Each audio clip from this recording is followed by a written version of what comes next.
ঢাকা টাঙ্গাইল বঙ্গবন্ধু সেতু মহাসড়কে যান চলাচল কিছুটা স্বাভাবিক হয়েছে, তবে সেতুর পশ্চিম পাড় থেকে কড্ডার মোড় পর্যন্ত প্রায় ৮ কিলোমিটার যানজটের সৃষ্টি হয়েছে। সকাল থেকে সেতুর পশ্চিম পাড়ের যানজটে ভোগান্তিতে যাত্রীরা। এদিকে অতিরিক্ত ভাড়া ও গণপরিবহন সংকটে জীবনের ঝুঁকি নিয়ে খোলা ট্রাক, পিকআপ ও বাসের ছাদে করে গন্তব্যে ছুটে চলেছে মানুষ।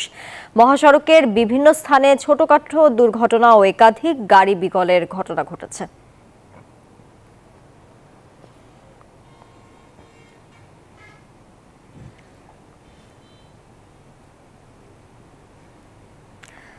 দর্শক, মহাসড়কের সর্বশেষ খবর জানাতে টাঙ্গাইল থেকে সরাসরি যুক্ত হচ্ছেন সহকর্মী আব্দুস সামাদ সায়েম।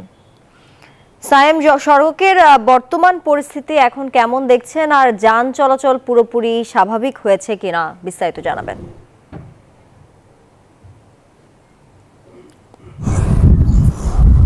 তানিয়া, ধন্যবাদ। সকাল থেকে এই বঙ্গবন্ধু সেতু যে পশ্চিম পাড় রয়েছে, এই পশ্চিম পাড়ে কিন্তু তীব্র যানজট সৃষ্টি রয়েছে।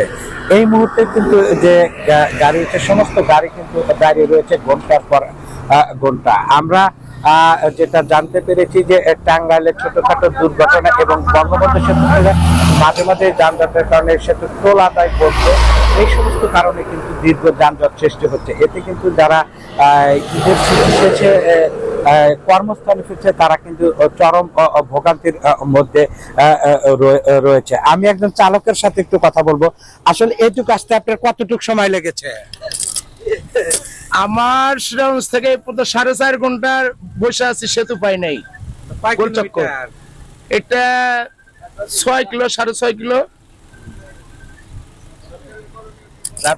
চালকদের সাথে কথা বলছে, মাত্র এই 6 কিলোমিটার আসতে কিন্তু তাদের যে 4.5 ঘন্টা সময় লেগেছে এবং তারা এখনো কিন্তু সেতুর পশ্চিম পারে দাঁড়িয়েছে। এখান থেকে সেতু পর্যন্ত যেতে কিন্তু যে যানজট আমরা দেখতে পাচ্ছি, তাতে কিন্তু প্রায় 2 থেকে 2.5 ঘন্টা কিন্তু তাদেরকে লেগে যেতে পারে।